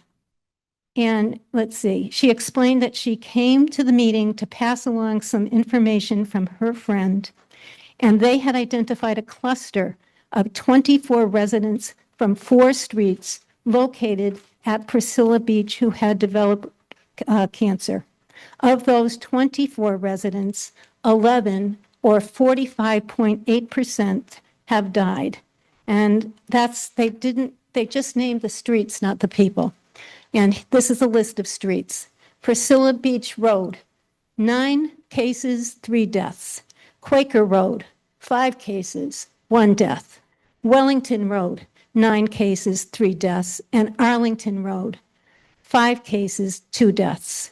This woman said that she had come from the city of Cambridge, where she had worked for many years, and that in Cambridge, this would have been called a cancer cluster. So it certainly seems like there's one here as well. Like I said, this was several years ago, and I will provide the details of that ENDCAP meeting and the timestamp so that the panel can go back and review that information. Thank you very much for the opportunity for me to speak tonight. Thank you. Other members of the public in physical attendance that wish to give comments or ask questions? Okay, if no one in physical attendance, I see Brian Campbell's digital hand is raised. Brian, if you can bring Brian onto the Zoom and allow him to unmute so he can give his remarks. Brian, you should be able to unmute yourself at this point.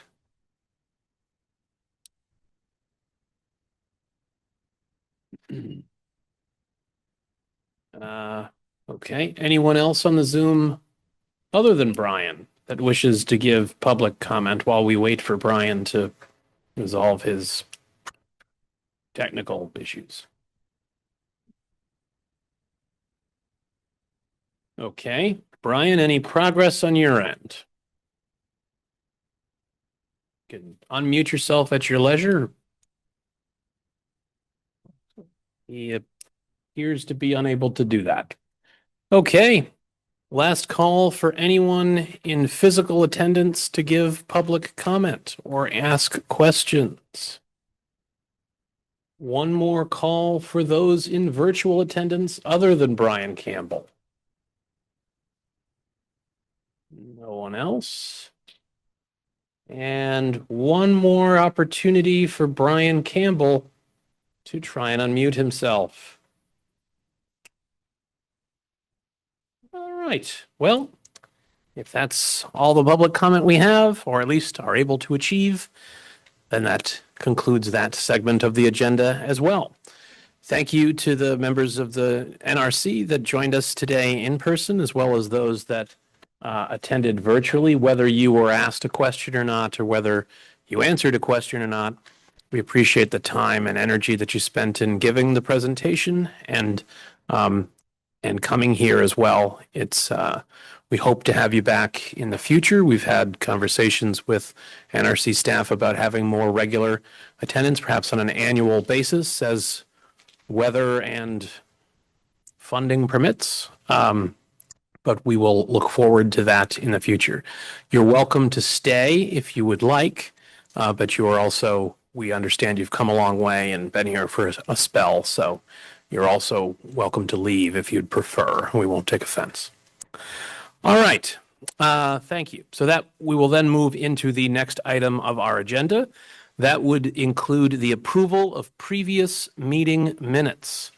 Has everyone had an opportunity to review the proposed meeting minutes that were distributed? Those would be, since we did skip due to the January storm, our last meeting, they would be the draft minutes from the last meeting we were able to hold, which was the November meeting.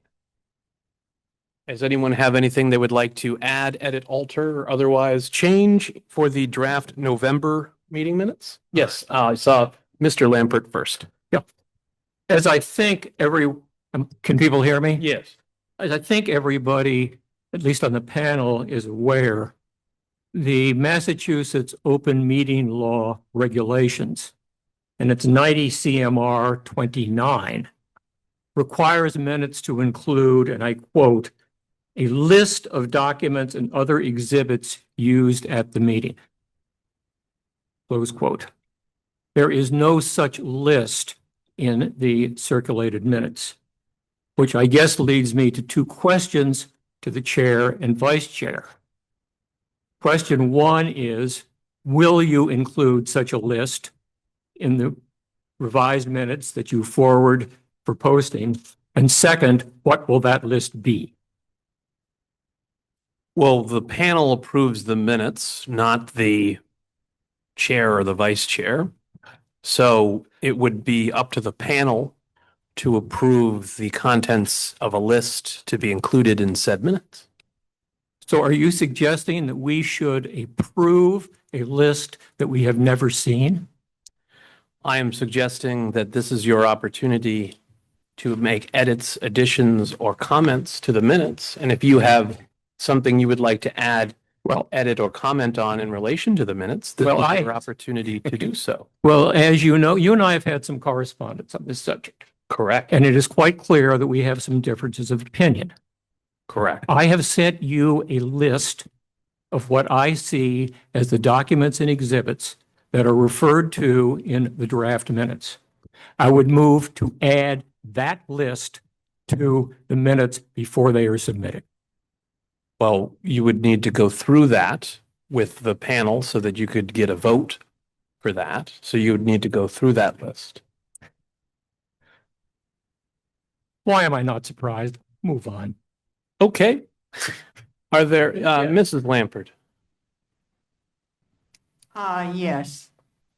In the minutes, it says what is on the video of the November meeting at 1:28:31. Mary says that she will come back with an agenda item with a speaker. Is that correct? Where are you looking in the minutes, Mary? What page? I don't know. I just had the video in front of me, not the minutes. Oh, okay. What is being discussed?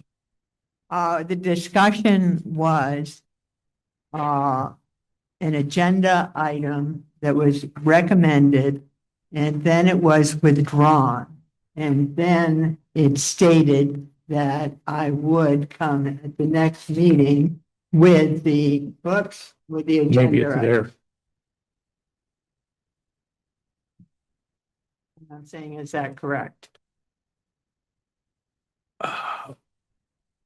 Are you able to find that in the minutes? No. Oh, Mrs. Lambert, was that an action you took? action.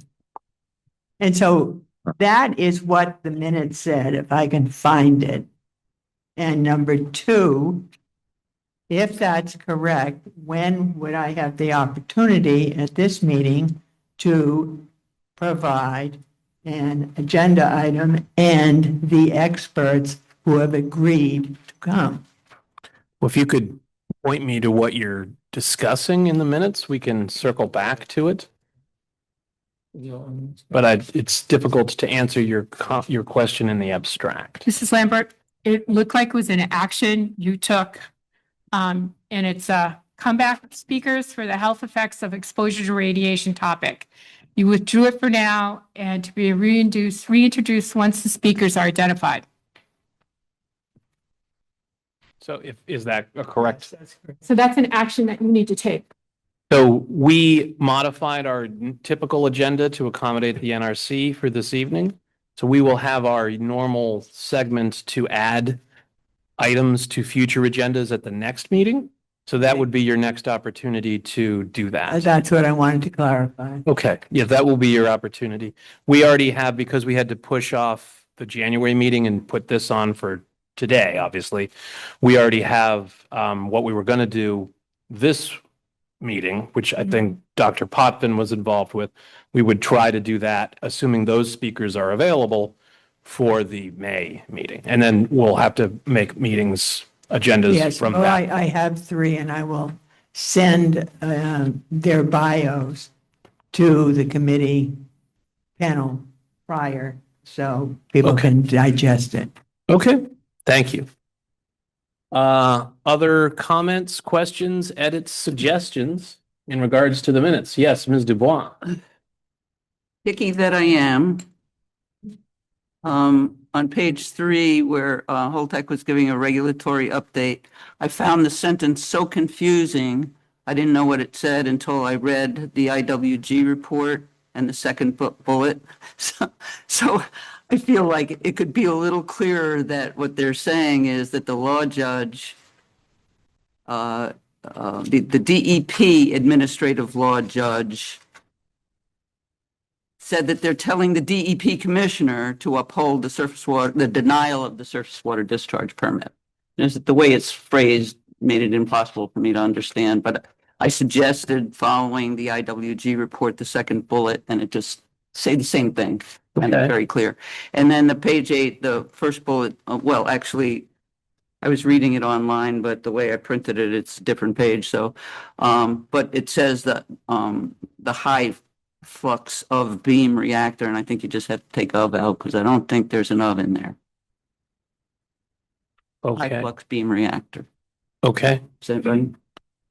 All right, so removing an of from that sentence Yeah, and that's it. reworking. That's prior. it. All right, Ms. Gatzlick? I got a couple of them. Okay. First one is on page 3. It's follow-up questions from Joe McDonough in the bullets. It's the second bullet, third line. And the sentence should read, it is a design to make up with the vessel, not made up. Okay. Page 4, first bullet, 14th line, revise certification and compliance to certification of compliance. Page 6, first bullet, first line, revise PERA -3 to all caps PERA, that's an acronym, -3. Page 8, Charles Hayes' public comments, the 11th and 13th lines. It says revise burn to burden for both locations. It should be burn and not burn. Page 8, Elaine Dickerson's comment, second line, revise containment to contaminant, because that's the way that was supposed to read. Page 14, on the discussion about the annual report, revise appendices to appendix. And also on the same page, revise handled to handed. And here's a copy of my changes. Okay, thank you.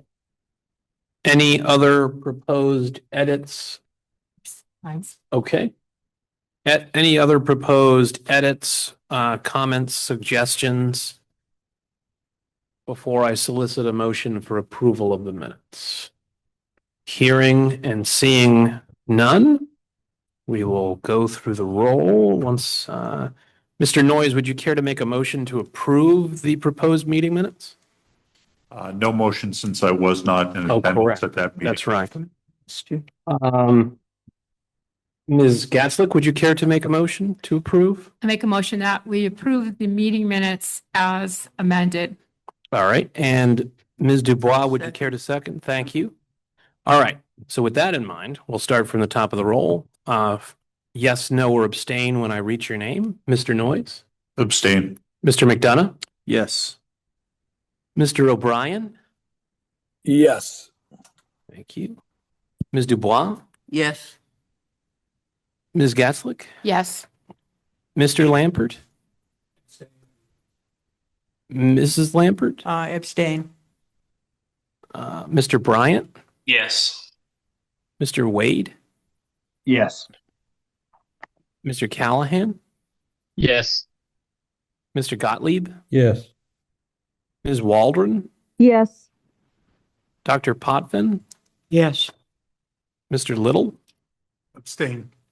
and myself, yes. That's 1, 2, 3, 4, 5, 6, 7, 8, 9, 10. I have 11. Yep. All right, so we have 11 voting yes, a number of abstentions, no nos.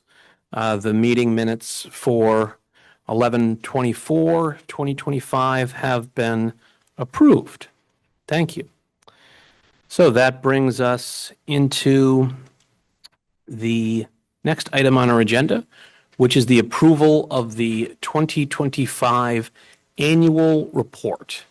Do we have any comments, questions, edits, or suggestions in regards to the 2025 annual report prior to me soliciting a motion for its approval? Yes, Ms. Dubois? I have just a couple of edits that I passed on to you with Oh. that page over there. Okay. The second page. Second.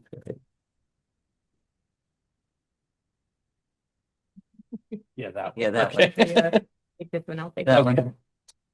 Okay, I don't, do I have to read them? I can, They're easy. yes, there's on the cover letter, insert acts of 2016, cover page of report, correct the date from May 24 to March 26, beginning with the table of contents, add a footer that says Pilgrim Handicap 2025 annual report on each page from there forward.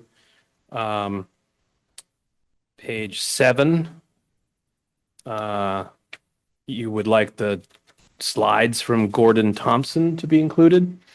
And then page 44, 128, and 168, checking the waterfall charts in each presentation to be sure they are readable. March 2025 is hard to read, and it's not the only one. July is impossible. September, comma.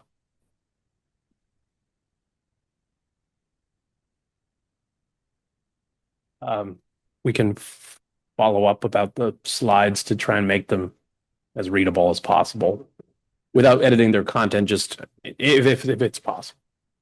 We can provide you the best quality available. Thank you. Okay, so those are Ms. Dubois' comments and edits. Mr. Lampert? You've all heard me before on this.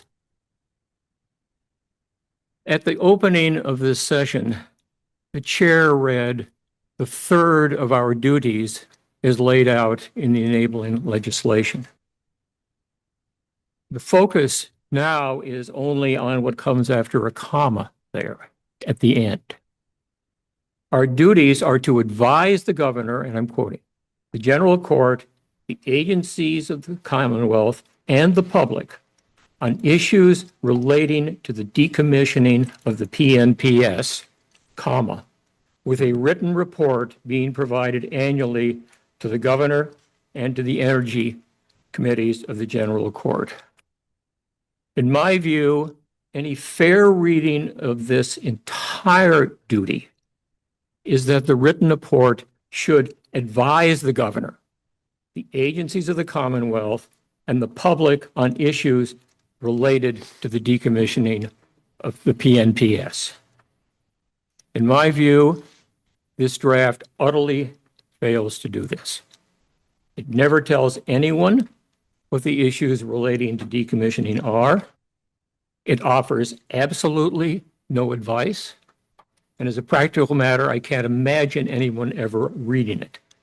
I would suggest that people on the panel and anyone else who's interested might go back and look at some of the reports that NDCAP submitted from 2018 to 22. They are instructive because of the massive differences between them and this. Those reports are short and they actually talk about issues and in many cases make recommendations. Thank you, Mr. Lampert. Any other comments, questions, edits, or suggestions to the draft report prior to me soliciting a motion for its approval? Question? Yes, Mrs. Lampert. When you say the draft report, is that inclusive of fines? Yes, that would be part of the motion once we solicit it. And any other edits that come up, yeah. Any other questions, edits, suggestions? All right, hearing and seeing none. Let's try this again. Mr. Noyes, would you care to make a motion? So moved. Mr. Noyes moves that we approve the 2025 annual report incorporating Ms. Dubois' edits. Mr. McDonough, would you care to second? I would second. All right, it has been moved and it has been seconded. Any discussion further? Hearing and seeing none. Mr. Noyes? Vote to approve. Thank you. Mr. McDonough? Approve. Mr. O'Brien? Approve. Ms. Dubois? Approve. Ms. Gatzlick? Approve. Mr. Lampert? No. Mrs. Lampert? Abstain. Mr. Bryant? Approve. Was that approve? Yes, approve. Okay, thank you. Mr. Wade? Approve. Mr. Callahan? Approve. Mr. Gottlieb? Approve. Ms. Waldron? Approve. Dr. Potvin? Approve. Mr. Little? Approve. And myself, yes. So that's 1, 2, 3. Mr. Chair, you skipped me. I'm sorry, Mr. Priest. How do you vote? Approve. Thank you. Apologies. Welcome. 1, 2, 3, 4, 5, 6, 7, 8, 9, 10, 11, 12, 13. I have 14 yes. I agree. I have, okay, 14 yes, 1 no, and 1 abstention. We have approved the 2025 annual report. And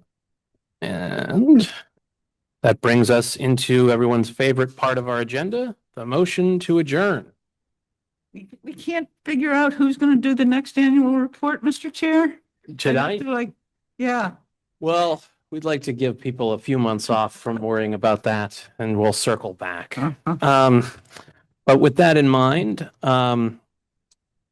O'Brien, would you care to make a motion that we adjourn for the evening, having concluded our business? Yes, I make a motion. All right, thank you. And Mr. Lampert, would you care to second? All right, has been moved, it has been seconded.